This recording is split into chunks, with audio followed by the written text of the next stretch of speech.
Good morning, I'm Paolo del Rosario and welcome to Weather HQ. Today's headlines. The Agriculture Department is set to declare food security emergency for rice amid its continued high prices. I'll speak with Agriculture spokesperson Assistant Secretary Arnel de Mesa later on in the show. A forest fire fueled by a heat wave has led to the evacuation of 200 families in Argentina. And a lake effect storm brought heavy snow to parts of western New York State.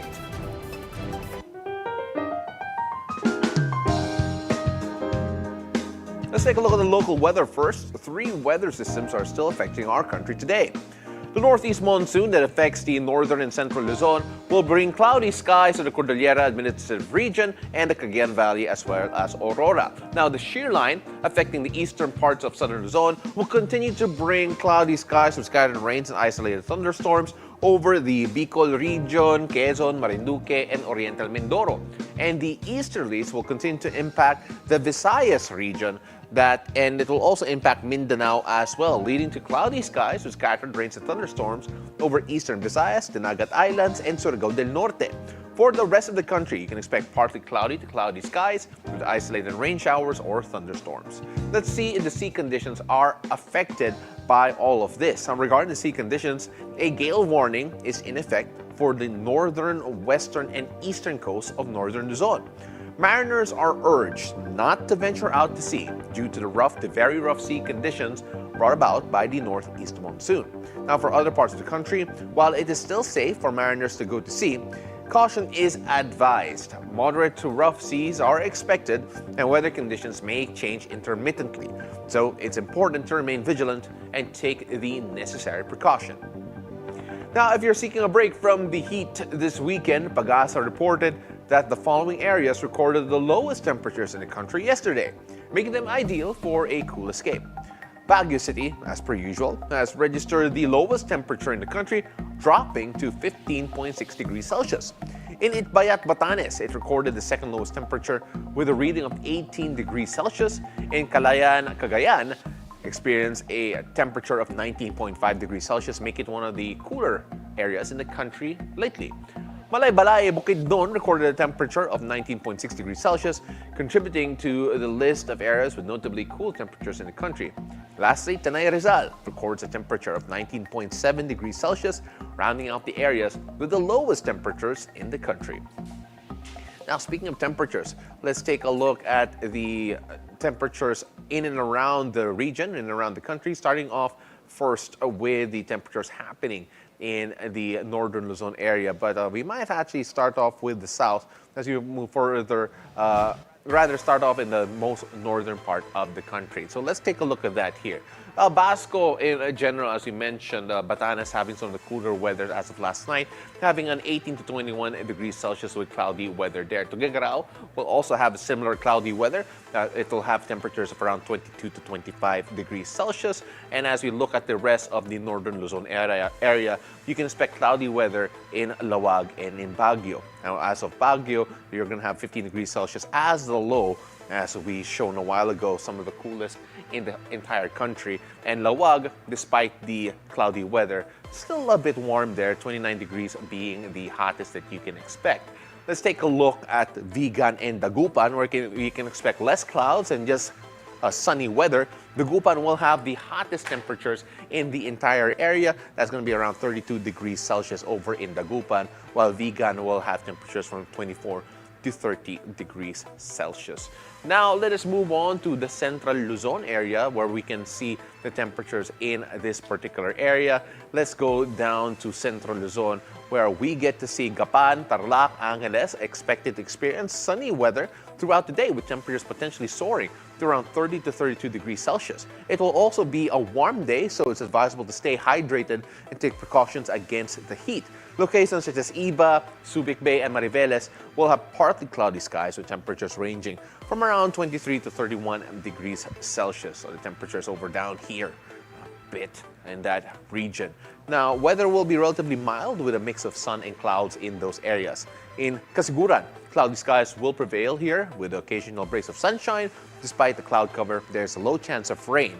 temperatures will range from around 20 to 27 degrees Celsius over in Casiguran, providing a cooler, comfortable day.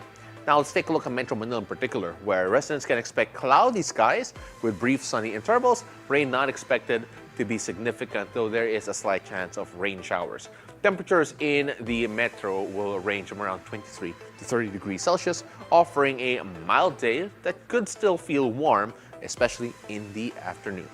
Let's take a look at southern Luzon, particularly in Tagaytay, where you can expect a pleasant day with comfortable temperatures ranging from 20 to 24 degrees Celsius over here in Tagaytay. The weather is set to be cool, refreshing, making it ideal for outdoor activities. Now in Calamba, you can experience cloudy skies with the occasional sunny breaks. Temperatures will range from around 25 to 27 degrees Celsius over in Calamba, making it a relatively mild and a warm day. In Legazpi, Daet, Sorsogon, Romblon, Puerto Galera, and Coron, you can experience cloudy skies, mostly cloudy skies, due to the influence of the shear line, which may bring scattered rain showers and occasional thunderstorms throughout the day. While the rain will be intermittent, the weather can still be unpredictable. Now in Coron, despite the wet conditions though, temperatures will still rise to around 32 degrees Celsius, making it quite hot, especially even if the rain subsides temporarily, the temperatures will go up to a particular degree, around 32 degrees. Now in Legazpi, Daet, Sorsogon, Romblon, and Puerto Galera, temperatures will be cooler but still warm, ranging from 27 to 30 degrees Celsius. Let's now move on over to the more southern part of the Philippines. Let's take a look at Visayas. Areas such as Boracay and Catarman will experience overcast skies with a high probability of rain showers. Now, despite the rainfall, temperatures in these locations will remain warm, ranging from around 27 to 30 degrees Celsius, as we can see over here, 27 degrees Celsius in particular in Boracay. In Metro Cebu, Tacloban, cloudy weather is expected and anticipated with occasional breaks of sunshine throughout the day. Maximum temperature in these areas will be around 29 to 30 degrees Celsius. Meanwhile, in Dumaguete and Tagbilaran, you will see partly cloudy skies with temperatures peaking at around 30 to 31 degrees Celsius. Now let's go on over to Mindanao, where you can expect generally favorable weather conditions expected across several areas, including Zamboanga, Dipolog, and General Santos.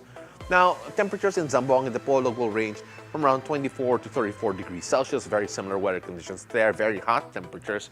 While in Butuan and General Santos, temperatures will also be a bit high, a bit cooler here though, 32 degrees Celsius, as you can see in Butuan and in General Santos. Let's take a look again, the Oro, where you are expected to experience sunny weather with temperatures ranging from around 23 to 30 degrees Celsius over in CDO. However, in Marawi and Metro Davao, you can experience otherwise pleasant weather, a bit of wet weather here in general. Both areas anticipated to have cloudy skies with periods of rain showers. Now, despite the rainfall, Metro Davao will see relatively high temperatures here, 34 degrees Celsius being the high here in Metro Davao. However, Marawi, as expected, will have some of the coolest weather here in the region, 26 degrees Celsius being the high. Now, when we come back, I'll be joined by Agriculture Spokesperson Assistant Secretary Arnel de Mesa to talk about the declaration of a food security emergency for rice due to its persistently high prices. Stay tuned. You're watching Weather HQ.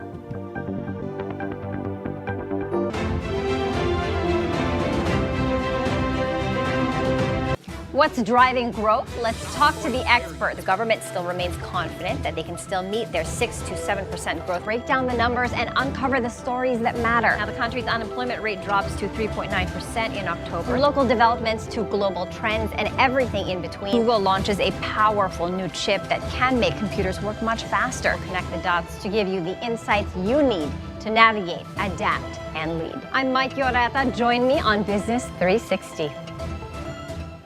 Good evening, I'm Pinky Webb. The questions. Talked about these packages. What exactly are they called? They are actually benefits. We have improved or expanded is our case rate packages. The issues. Zero subsidy for PhilHealth. The reserve is money that is required by law to have 2 years of operations of PhilHealth. We clarify matters. ACAP is ayuda, is to caution the individual from the effects of rising inflation. Pinky Webb is always on point. The latest news, national issues, With regard to, was very vocal about charter change. the political scene, the trust and approval ratings of President Bongbong Marcos and Vice President Sara Duterte decline, and conversations with prominent personalities. Brings back wonderful memories of past Christmases when I was a little boy in Iloilo. Be timely informed, be insightful of the news. All these firsthand at the forefront.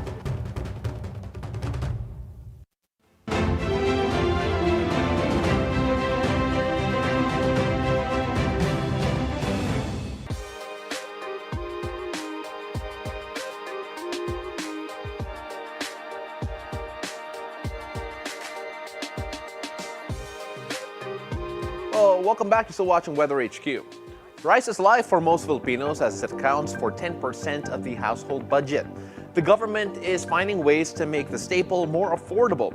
Joining us on the phone is Agriculture Spokesperson Assistant Secretary Arnel de Mesa. Magandang umaga po. Thank you very much for joining us, ASEC. Magandang umaga, Paolo. Good morning. ASEC, the NPCC recently approved a resolution urging the DA to declare a, quote, food security emergency for rice. First off po, could you tell us the average price of rice in the market and why do consumers still complain about yung exorbitant cost po nito? Paolo, of course, depende yan sa variety at saka yung classification ng rice. For most of the 5% broken, this is still above 50 peso level. The good thing is last year before Christmas break, nasa 60 plus level pa yan, 62 to 63. Recently, when we're moving around together with DTI, nasa 54, 56 level. So there are already decreases in the prices already of the 5% broken. For the 25% broken, this is about 45 to 52 pesos na presyo naman sa mga palengke na nakikita natin. The prices that you mentioned po, at least trying to keep it down, has it been affected by the declining price of global rice in general and of course yung rice tariffication law, which cut down the imported rice tariffs from 15% to 35%, or to 15% from 35%? Actually, it was EO 62.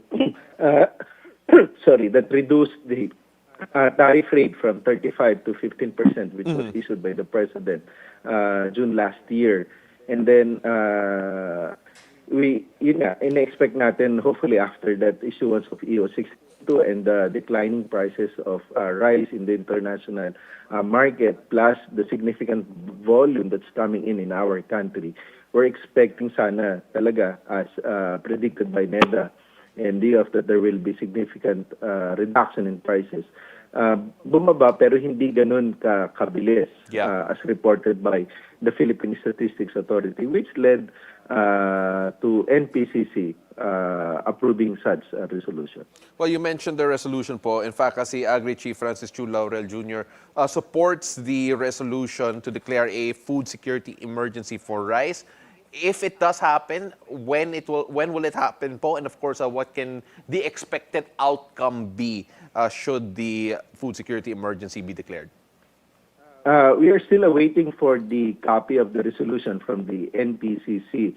As mentioned, the Secretary is supportive of this measure simply because as per the amendment to Rice Certification Law, which is RA 12708, it will give us the opportunity for the National Food Authority to release its stocks. Remember last year, NFA was able to procure about 300,000 metric tons of rice, is equivalent to 6 million of palay. I mean, that's equivalent to 6 million bags. And right now, punong-puno talaga yung mga warehouses ng NFA, and we really need to dispose this. So we had a meeting with the Metro Manila Council yesterday, and it was agreed that pwedeng ibenta ito at 36 pesos so that the LGUs can sell it to 38. So the main intention really for such declaration of the food security emergency later on by the DA is for us to really move the stocks of NFA. Yeah. Also, in relation to that po, there is also the issue of yung imported rice. If I'm not mistaken, there is already a suggested maximum retail price starting Monday, January 20 of around 58 pesos per kilo para sa imported rice po. How do you think this will impact yung farmers and other stakeholders? And of course, for those who violate this, what are the penalties po awaiting them? Tama yun. The MSRP set at 58 pesos per kilo. Initially, for imported premium quality, ito yung 5% broken. And eventually, it will be subjected to review. And we're looking to further reduce this to 55 to 52 and eventually 50 pesos in the coming weeks.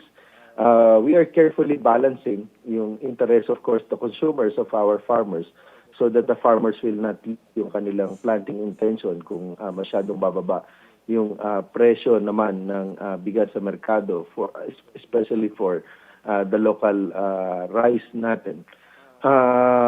Sa market, we're expecting na this might help really yung pagbaba. At yung kagaya ng nabanggit ko kanina, we're seeing already prices of rice going down, especially for this high quality rice, and eventually it will affect as well yung mabababang kalidad ng bigas din. Now, sticking to the issue of rice in general po, the government does have a Rice for All program. Is there anything you can tell us about yung programa po nito? Yes, yung ating Rice for All, iba-iba to. We started selling Rice for All, that's 25% broken, well-milled, at 45 pesos, and we reduce it further to 43, 42, and 40. And then, starting today, we're selling it now at 38 pesos per kilo. Ang sources natin ito are both imported and local rice natin. And we're looking na, siguro, depende sa mga susunod na panahon kung we can still see further reduction sa presyo sa international market. We can still further reduce it. But for now, yun nga, na-sell natin ito at 38 pesos per kilo starting today. A bit more on background, sir, if you could give it for us. Kasi syempre, we actually looked at different surveys with regard to the concerns of the Filipino public, and one of the recent surveys that we looked at was that access to affordable food is among the top 3 concerns of Filipinos, apart from addressing, of course, yung high cost ng rice. For those who are curious in particular, ano po yung mga factors in consideration with regard to the spikes recently in certain products, agricultural products such as fish, fruits, vegetables, and of course, particularly rice? And of course, what can the DA actually do about it? Sa rice, actually, nga, marami na tayong ginagawa dyan. Itong MSRP natin, itong possible declaration ng emergency to release NFA, na maibebenta pa na mas mababa itong ating mga Rice for All, yung P29, and other programs. Sunod-sunod ito para lalo mapababa yung presyo ng bigas. In certain commodities, for example, yung tomato, which we saw increase in prices since last week, malaki na rin yung binaba niya from last week to this week of 300. Ngayon, nasa 140, 150. And we can still see na bababa pa yan up to the level na less than 100 in the coming days because darating na rin yung ating mga harvest by February. And of course, in terms of government support for farmers with the local produce po, how do you help them compete with yung mga cheaper imported products that have been coming in the market as well? Of course, the main mandate of the department is really to help our farmers increase their productivity and their income as well. So all our focus, majority of our focus are really on the local production natin. In fact, karamihan ng budget natin ngayon are inclined towards that. At we're also focusing on critical agri infrastructure, this long-term in terms of irrigation, cold storage, and post-harvest facilities. So tuloy-tuloy yung also yung pagbibigay natin ng mga inputs like fertilizer, seed, irrigation, and agricultural machineries to most of our farmers. Asek, thank you very much for all of the insights and of course the update, especially with regard to rice prices. Hopefully we get to talk to you again very soon. Thank you, Paolo. Good morning. That was Agriculture Spokesperson Assistant Secretary Arnel de Mesa. We'll have more global news for you right after a short break. Stay tuned. You're watching Weather HQ.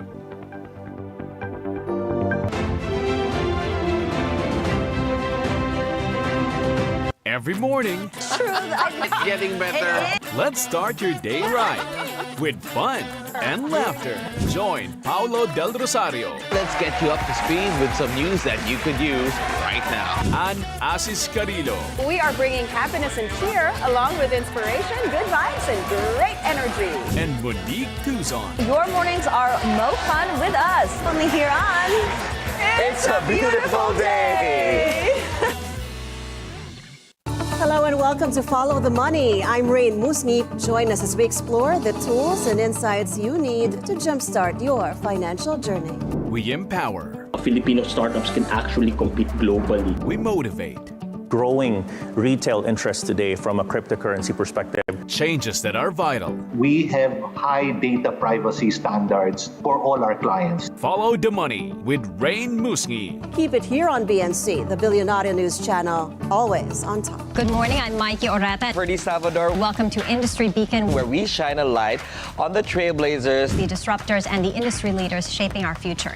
And in each episode, we explore how they're staying ahead in their fields. One industry at a time. It's a good opportunity to come from Australia here to the Philippines. AC Health has launched groundbreaking initiatives to improve access to care. I'm so thrilled we opened the country's first cancer-only hospital. Industry Beacon on BNC, the Bilyonaryo News Channel.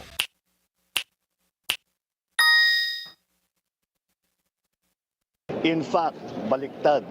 Padadamihin pa namin ang serbisyong ibibigay ng PhilHealth.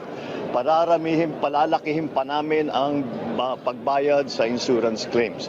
So, I would like to just assure everybody, huwag niyong inaalala na mababawasan ang serbisyo kahit na kanino.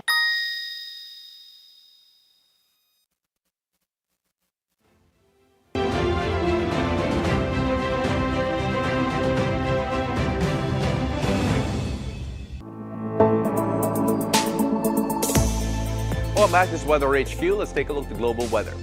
A heat wave-fueled forest fire swept through Argentina's Patagonia region on Thursday, forcing the evacuation of 200 families. Strong winds and high temperatures spread the blaze near Epuyen, destroying around 50 homes and a part of a school. Governor Ignacio Torres reported the fire expanded rapidly, burning an area the size of 1,600 football fields in just 5 hours. Hundreds of firefighters, volunteers, and 3 water-bombing aircraft have been deployed, though the fire has since moved away from populated areas.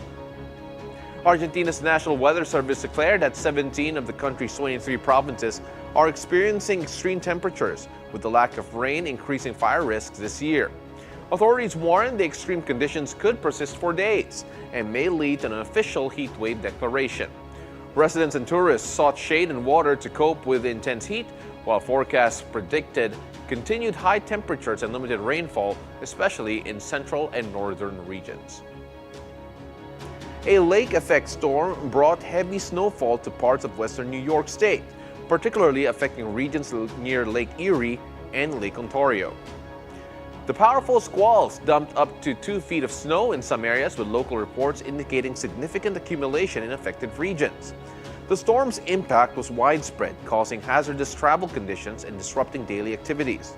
Forecasters warned that more snow was expected to continue, with additional accumulations anticipated. Local authorities urged residents to prepare for ongoing winter weather and to stay updated on further warnings. And that's it for us today on Weather HQ. Thank you very much for joining us, whatever the weather, only here on BNC. We'll see you again on Monday. I'm Paolo del Rosario. Have a great weekend.